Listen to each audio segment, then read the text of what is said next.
നമസ്കാരം. സന്ധ്യാദീപത്തിലേക്ക് എല്ലാ സജ്ജനങ്ങൾക്കും സ്വാഗതം.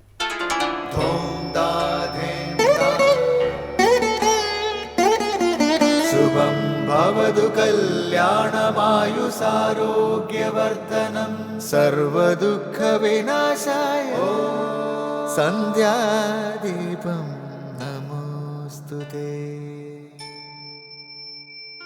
നാമം ജപായനം പുണ്യം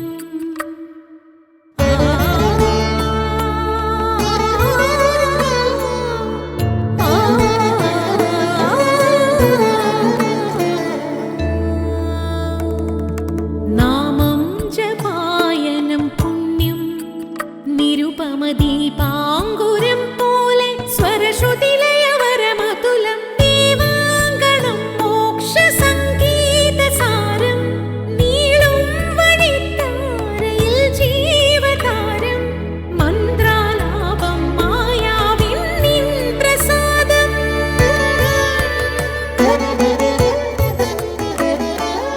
ഇരുൾ നീങ്ങിയുണരുന്ന തെളിനാളദീപം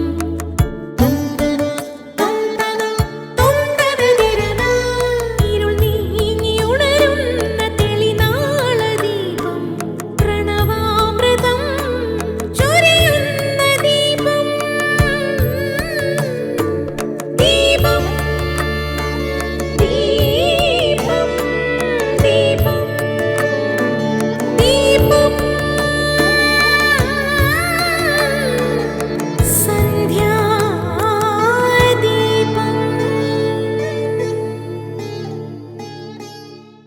അവതാര പുരുഷന്മാരാണ് ഏറ്റവും ഉയർന്ന ഗുരുക്കന്മാർ.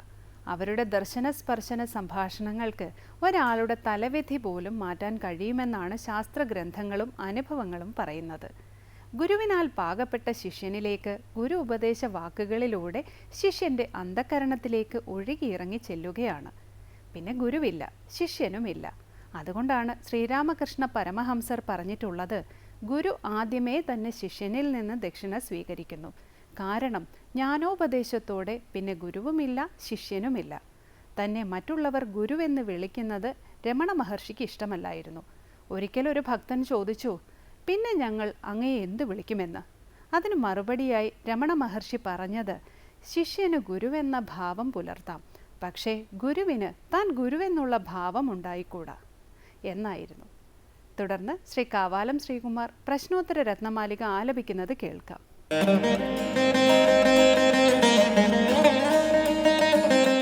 ദാനം പ്രിയവാക്സഹിതം ജ്ഞാനം അഗർവം ക്ഷമാന്വിതം ശൗര്യം വിത്തം ത്യാഗസമേതം ദുർലഭമേതത് ചതുർഭദ്രം.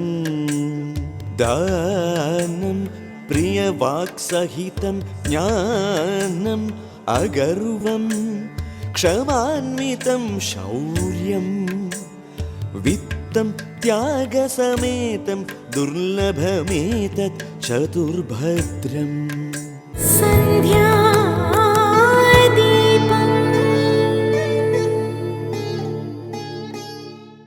അടുത്തതായി ശങ്കരസ്തോത്രാമൃതം. ശങ്കരാചാര്യ രചിച്ച പ്രശ്നോത്തര രത്നമാലികയിലെ 25-ാം ശ്ലോകമാണ് ഇന്ന് ശങ്കരസ്തോത്രാമൃതത്തിൽ സ്വാമി ചിദാനന്ദപുരി വ്യാഖ്യാനിക്കുന്നത്. പ്രിയമായ വാക്യത്തോടുകൂടിയ ദാനം, ഗർവില്ലാത്ത ജ്ഞാനം, ക്ഷമയോടുകൂടിയ ശൗര്യം, ത്യജിക്കാൻ സന്നദ്ധതയോടുകൂടിയ ധനം എന്നീ മംഗളകരമായ 4 ശീലങ്ങളെക്കുറിച്ച് സ്വാമിജി വിവരിക്കുന്നത് കേൾക്കാം.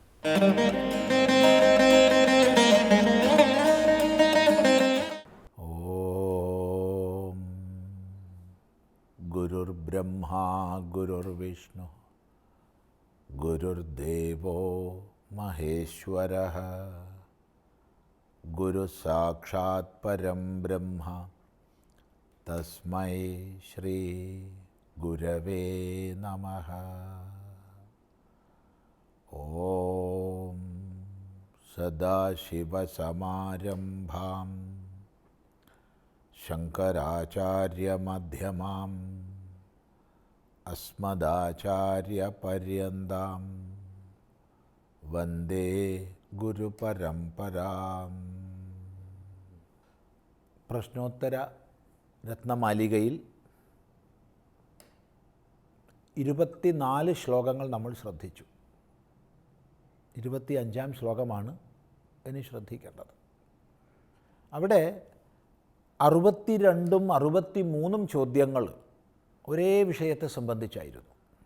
എന്ന് മാത്രമല്ല, ഇതുവരെയുള്ള എല്ലാ ചോദ്യങ്ങൾക്കും ചോദിച്ച ഉടനെ തന്നെ അതിൻ്റെ ഉത്തരം പറയുകയാണ് ചെയ്തത്.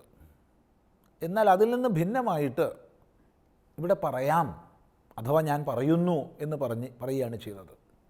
ചോദ്യം ഇതായിരുന്നു: ചിന്താമണി പോലെ ഈ ലോകത്തിൽ ദുർലഭമായത് എന്ത്?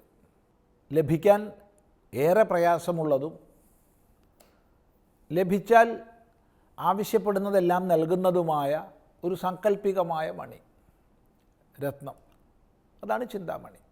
അതുപോലെ ദുർലഭമായത് എന്ത്? അത് മറുപടി പറഞ്ഞു, ഞാൻ പറയാം, ചതുർഭദ്രമാണ്. ഉടനെ 63ാമത്തെ ചോദ്യത്തിൽ കിം തത്, അതെന്താണ് ഈ ചതുർഭദ്രം എന്ന് പറഞ്ഞാൽ എന്താണ്? ഉടനെ മറുപടി പറഞ്ഞു, അജ്ഞാനം നശിച്ച വിദ്വാൻമാർ യാതൊന്നിനെ വിശേഷേണ പറയുന്നുവോ അതാണ് ചതുർഭദ്രം. തുടർന്ന് എന്താണ് ചതുർഭദ്രം എന്ന് അടുത്ത ശ്ലോകത്തിലാണ് പറയുന്നത്. നോക്കൂ: ദാനം പ്രിയവാക്സഹിതം ജ്ഞാനമഗർവം ക്ഷമാന്വിതം ശൗര്യം വിത്തം ത്യാഗസമേതം ദുർലഭമേതച്ചതുർഭദ്രം. പ്രിയവാക്സഹിതം ദാനം, അഗർവം ജ്ഞാനം, ക്ഷമാന്വിതം ശൗര്യം, ത്യാഗസമേതം വിത്തം. ഈ 4 എണ്ണമാണ് ചതുർഭദ്രം, ഭദ്രമായ 4 എണ്ണം. ചതുർഭദ്രം എന്ന് പറഞ്ഞാൽ ഭദ്രമായ, മംഗളകരമായ 4 എണ്ണം. ഏതാണ് ഈ 4? പറയാണ്, അതീവ ദുർലഭമാണ്, ചിന്താമണി പോലെ ദുർലഭമാണ്. ഒന്നാമതായിട്ട് പ്രിയവാക് സഹിതം ദാനം, പ്രിയമായ വാക്യത്തോടു കൂടെയുള്ള ദാനം, അതാണ് ഒന്നാമത്തെ ഭദ്രം പറയുന്നത്. പലപ്പോഴും ദാനം ചെയ്യുമ്പോൾ ദാനം ചെയ്യുന്ന ആൾ കുറച്ച് കേമൻ, ദാനം സ്വീകരിക്കുന്ന ആൾ മോശപ്പെട്ട ആൾ, അങ്ങനത്തെ ഒരു മനോഭാവം വരാം. അങ്ങനെ വരികയാണെങ്കിൽ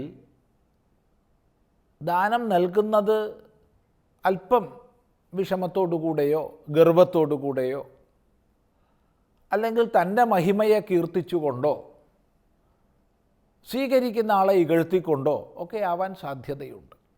അതുകൊണ്ട് പറയുകയാണ്, പ്രിയവാക്യത്തോടു കൂടിയ ദാനം, വളരെ സന്തോഷം നൽകുന്ന പ്രിയകരമായ വാക്യത്തെ പറഞ്ഞും കൊണ്ട് വേണം ദാനം ചെയ്യാൻ. ദാനം സ്വീകരിക്കുന്നതോടൊപ്പം അത് ലഭിച്ച ആൾക്ക് അത്യന്തം ആദരവ് നൽകുന്നതായിരിക്കണം. അങ്ങനെ പ്രിയവാക് സഹിതമായ ദാനമാണ് ഒരു ഭദ്രം. രണ്ടാമത്തെ ഭദ്രത്തെ പറയുന്നു, ജ്ഞാനമഗർവം, ഗർവ് ഇല്ലാത്ത ജ്ഞാനം. പലപ്പോഴും വിവിധ വിഷയങ്ങളിൽ വിദ്വാൻമാരായവർ, ജ്ഞാനസമ്പത്തുള്ളവർ തങ്ങൾ വലിയ കേമന്മാരാണ് എന്ന് അഭിമാനിക്കുകയും ആ അഭിമാനത്തിൻ്റെതായ ഗർവം എന്ന് പറയുമ്പോൾ ഞാൻ കേമൻ എന്ന് മാത്രമല്ല, മറ്റുള്ളവരെ തന്നേക്കാൾ താഴെ കാണുകയും ചെയ്യുന്നുണ്ട്. അങ്ങനെ അവരുടെ മുമ്പിൽ തൻ്റെ ഒരു കേമത്വം എടുത്ത് കാണിക്കുന്നുണ്ട്. അതാണ് ഗർവം. അപ്പോൾ ഗർവമില്ലാത്ത ജ്ഞാനം, വിനയഭാവത്തോടു കൂടിയ ജ്ഞാനം, പൂർണ്ണമായ ജ്ഞാനം ഒരാളിലുണ്ട്, എന്നാൽ അശേഷം ഗർവമില്ല, അതാണ് മറ്റൊരു ഭദ്രം. അപ്പോൾ 2 ഭദ്രായി. മൂന്നാമത്തേത് പറയുകയാണ്, ക്ഷമാന്വിതം ശൗര്യം, അങ്ങേയറ്റത്തെ ശൗര്യമുണ്ട്. ശൗര്യം വീര്യമാണ്. ശൗര്യം വാസ്തവത്തിൽ ശൂരതയാണ്. ശൂരത എന്ന് പറഞ്ഞാൽ അത് ശ്രീഞ്ഞ് ഹിംസായാം എന്നുള്ള ധാതുവിൽ നിന്നാണ് വരുന്നത്. ഹിംസിക്കാനുള്ള ശേഷി, നല്ല ഹിംസാശേഷി, ശത്രുക്കളെ ഹിംസിക്കാനുള്ള നല്ല ശേഷിയാണ് ശൗര്യം. അപ്പോൾ ഒരാൾക്ക് ശൗര്യമുണ്ട്, പക്ഷേ അങ്ങേയറ്റത്തെ ക്ഷമയുണ്ട്, അങ്ങേയറ്റത്തെ ക്ഷമയോടുകൂടിയ ശൗര്യം. ഇതാണ് മറ്റൊരു ഭദ്രം. 4ാമത്തെ ഭദ്രം പറയുകയാണ്, വിത്തം ത്യാഗസമേതം. പൊതുവെ ധനം കൈവശമായി കഴിഞ്ഞാൽ അത് ചെലവഴിക്കാൻ, ദാനം ചെയ്യാൻ, മറ്റുള്ളവരുമായി പങ്കുവയ്ക്കാൻ കുറച്ച് മനോഭാവം കുറഞ്ഞു പോകും. അപ്പോൾ ശ്രേഷ്ഠമായ ഗുണത്തെ ഇവിടെ പറയുകയാണ്, ത്യാഗസമേതം വിത്തം, ത്യാഗസമേതമായ വിത്തം. ത്യജിക്കാൻ, ദാനം ചെയ്യാൻ, മറ്റുള്ളവരുമായി പങ്കുവയ്ക്കാൻ, ഉപേക്ഷിക്കാൻ സന്നദ്ധതയോടുകൂടിയ വിത്തം. ഇത് 4 എണ്ണമാണ് ചതുർഭദ്രം. ഈ 4 ഒരു മനുഷ്യജീവിതത്തിൽ ഉണ്ടെങ്കിൽ തീർച്ചയായിട്ടും അവൻ്റെ ജീവിതം മംഗളകരമായിരിക്കും. എന്നല്ല, അയാളെക്കൊണ്ട് ലോകത്തിനും മംഗളമായിരിക്കും. ഒന്നാമത് പറഞ്ഞു, പ്രിയവാക് സഹിതം ദാനം, പ്രിയവാക്യത്തോടു കൂടിയ ദാനം. ജ്ഞാനമഗർവം, ഗർവരഹിതമായ ജ്ഞാനം.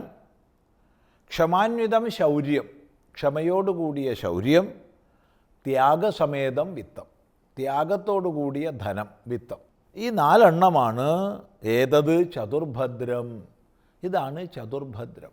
എന്നിട്ട് കൂട്ടിച്ചേർക്കുകയാണ് ദുർലഭം, ഇത് വളരെ ദുർലഭമാണ്. അപ്പം നോക്കൂ, കഴിഞ്ഞ ശ്ലോകവുമായി ബന്ധിപ്പിച്ചാൽ ഇവിടെ ചിന്താമണി പോലെ ദുർലഭമായത് എന്ത്? അതിൻ്റെ മറുപടിയാണ് പ്രിയവാക് സഹിതമായ ദാനവും അഗർവമായ ജ്ഞാനവും ക്ഷമായുക്തമായ ശൗര്യവും ത്യാഗയുക്തമായ ധനവുമാണ് ഈ ലോകത്തിൽ ഏറ്റവും ഭദ്രമായ ചിന്താമണിയായി അഥവാ ചിന്താമണി പോലെയായി നമ്മുടെ ജീവിതത്തിൽ ശ്രേഷ്ഠതയെ പ്രദാനം ചെയ്യുന്നത്. വ്യക്തമായ ധാർമ്മിക വീക്ഷണം നൽകുന്ന ഒരു ശ്ലോകമാണ്. തുടർന്ന് നമുക്ക് അടുത്ത പ്രാവശ്യം ശ്രദ്ധിക്കാം.